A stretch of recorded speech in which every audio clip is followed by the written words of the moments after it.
Hi, good morning. Here we are. Today is Thursday morning, and I am at the Chopra Center for Wellbeing, and we have a course going on starting today. It's called Journey into Healing. It's a CME course, and I am very happy to be here. But I thought before I start, I should answer today's question. So most of your questions are coming from You Are the Universe, Discovering Your Cosmic Self and Why It Matters. And I'm very grateful to you for keeping this conversation alive. So the questions that you have are to be sent to info@jio.com, info at jio, JIYO.com. Your questions are very important to me as they help expand our awareness of fundamental reality. As I said, most of the questions are about that and from this book, for which I'm very grateful again for your support. But you can send any question that you have. And I glanced at the question that came in, in the queue this morning. Unfortunately, I've lost that email, which is totally bizarre. But the question had to do with weight loss and maintaining ideal weight. And the person who asked the question said, I have tried everything. I've read your book, What Are You Hungry For? I've done all the meditations. I have basically gone on every single diet. I'm still 50 pounds overweight. I'm 50 pounds overweight and I can't seem to do anything about it. I'm very frustrated and I need help in losing weight and maintaining ideal weight. Well, this is an important question because your weight is a kind of a gauge of everything that's happening in your life, and it is important to maintain ideal weight. If you do, that's a sign that your body is not inflamed, and inflammation seems to be the underlying factor in almost every chronic illness. So it doesn't matter what the illness is, autoimmune illness, also various types of inflammatory disorders such as Crohn's disease and inflammatory bowel disease, heart disease, and also cardiovascular disease in general, cerebrovascular disease. Even in most cancers, the underlying factor seems to be inflammation. And your weight is a good gauge to that. If your body is inflamed, you're likely to have difficulty in maintaining ideal weight. And you can look up these charts, by the way, on the internet, what is ideal weight. But, from a long time I remember, one weight is for men, the ideal weight is about 108 for the first 5 feet, and then about 6 to 8 pounds for every inch thereafter. And for women, for the first 5 feet, about 105 pounds, and then you can add 5-6 pounds for every inch thereafter. And this might apply to what we call a light frame, but if you have a medium or heavy frame, then maybe you can add 10-20% to that. In any case, I come back to my basic point. Weight is a very important aspect of our life, and it is a good gauge to understand if everything is in balance in body, mind, and spirit. So let me share with you some of the most important things that I can tell you about weight management, and then I'll tell you about something that has recently become very important. And so stay here and be patient. Okay, so now here are some of the things that will help you maintain ideal weight and also minimize inflammation in your body. Number one is good sleep. Now it's very important that we all get good sleep.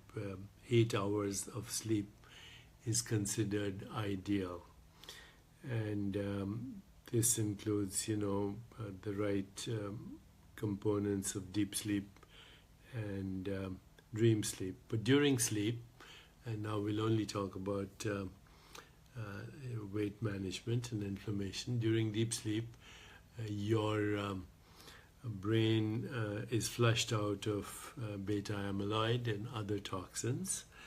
But during deep sleep, your body repairs itself and gets rid of all physical and emotional toxins as well. And we know that emotional and physical are deeply related. So if you have inflamed emotions, you'll have a inflamed body as well. But during dream sleep, we get release of emotional toxicity, and during dream sleep, and during deep sleep, we get removal of physical toxins. But also in deep sleep, there is regulation of hormones such as leptin and ghrelin, and also self-regulation of other hormones, since in deep sleep, obviously, we're not stressed. So regulation of hormones like cortisol and adrenaline, and important hormones that regulate our appetite and also our satiety, like leptin and ghrelin. A lot of people don't realize that deep sleep is essential for maintaining weight. That also the timing of deep sleep. Now we know a lot about genetic clocks. So if you're up after 10 p.m., you're likely to have a disruption of the hormones that regulate your metabolism and also regulate your appetite and also regulate satiety levels, and also regulate many other hormones, including the stress hormones. So sleep, number one. Number two, meditation and stress management in general. Number three, exercise. For me, number four, mind-body coordination and yoga and pranayama. Healthy emotions like love, compassion, joy, equanimity. And then obviously food that is not contaminated by toxins. And most industrial food today is contaminated, unfortunately, with toxins. So industrial food production has resulted in genetically modified foods and petroleum products, in something called glyphosate in our food that causes disruption of our microbiome, and I'm going to talk about the microbiome in a moment. So food is obviously very important, and the more inflammatory your food is, the more inflammation there will be in the body and more disruption of self-regulation, the homeostasis, and all the things you need to have in order to maintain ideal weight. And then finally, there is this process called grounding. So when you walk on the ground, on the earth, and on grass or on the beach, then negative ions come into your body, and they neutralize the excess free radicals that have built up. And these days, of course, we have grounding devices that help you ground no matter where you are. And so you can check these out on gio.com, and you can ground your mattress, you can ground your chair, your sofa, etc., and reduce the inflammation in the body. And that'll all help in weight gain. Now, I haven't talked about the other fact, which is that many people put food in their body because they're hungry for something else, hungry for attention, affection, appreciation, and just acceptance. So hungry for comfort, and the foods we identify as comfort foods, which are usually lots of carbohydrates and sugar, they actually cause inflammation in the body.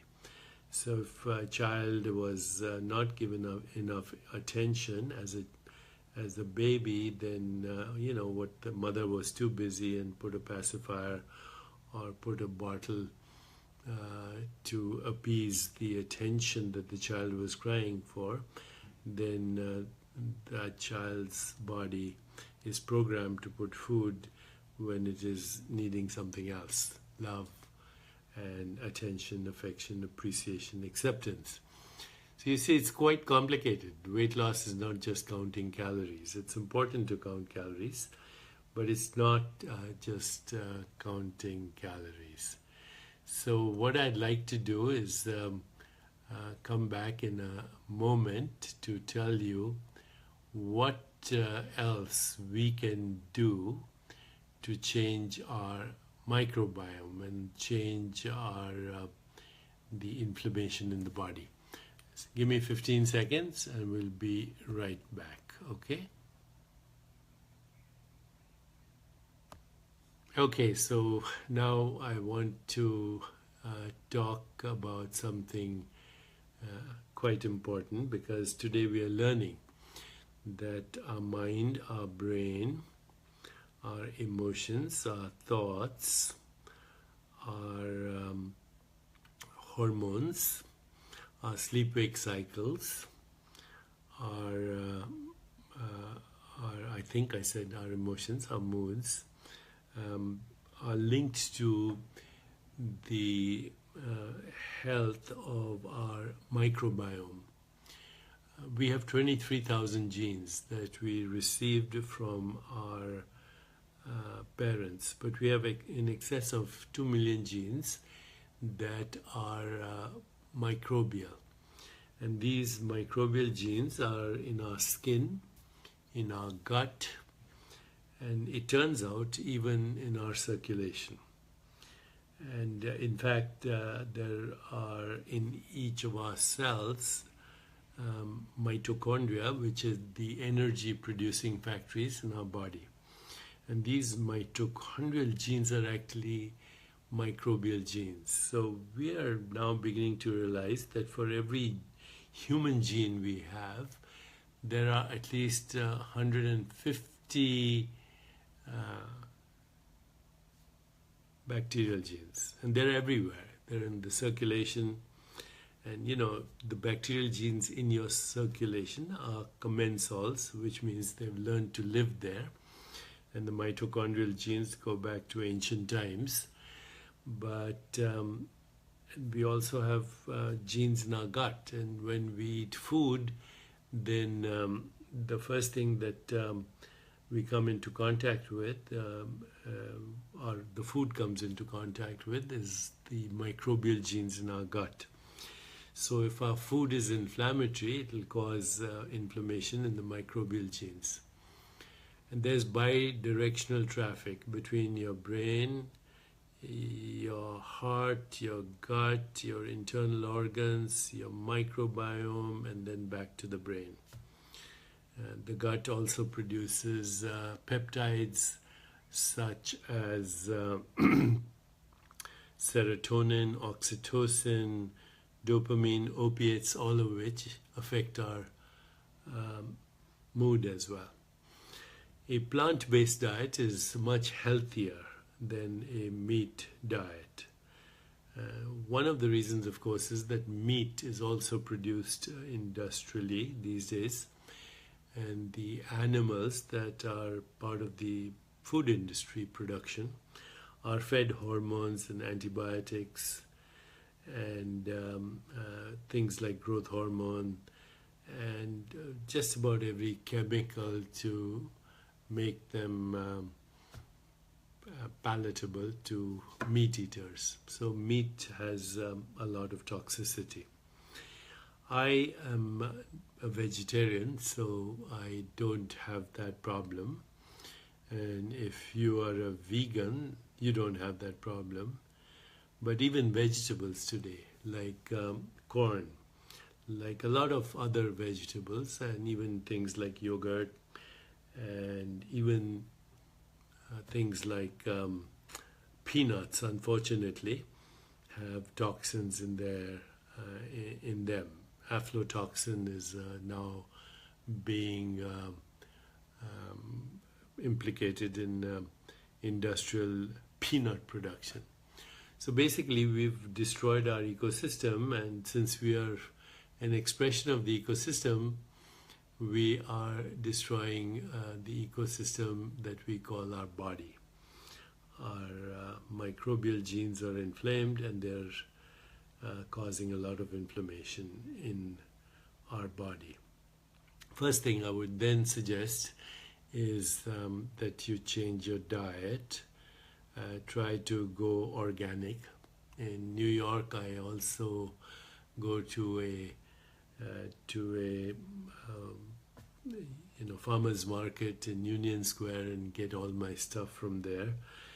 And as I mentioned, I follow a plant-based diet. Mediterranean diets are also anti-inflammatory. A lot you can go on the internet and read about anti-inflammatory diets also. Now, here's something very important that I think you will find fascinating. Today, there are many places where you can get your microbiome analyzed. Most of these places are in university hospitals, but now some commercial companies are also doing microbial analysis, microbiome analysis. So all you have to do is send them a little stool sample, take a swab and, take a little bit of stool and send the swab to the commercial company, and then you will get a microbial analysis, but you will also get a microbiome analysis, and you'll also get, in many of these companies, you'll get which foods are most suitable for your microbiome gene profile.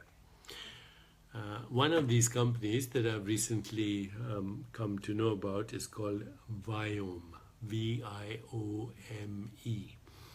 So if you want, you can go to viome.com, viome.com. Once again, viome.com, and you can find out how you can get your microbial analysis, microbiome analysis, but you can also actually send a little drop of blood and you can get a metabolomic analysis. You can get analysis of your metabolites and inflammation in the body, and I believe you can also get an analysis of your mitochondria, but I'll have to find more about that. So if you want, you can try that out. And you can also, yes, Solongo Cloveter has given the email www.viome.com. I'll put the link here. And you can also go to jayo.com and you can get information on grounding and on various devices that will help decrease inflammation in the body.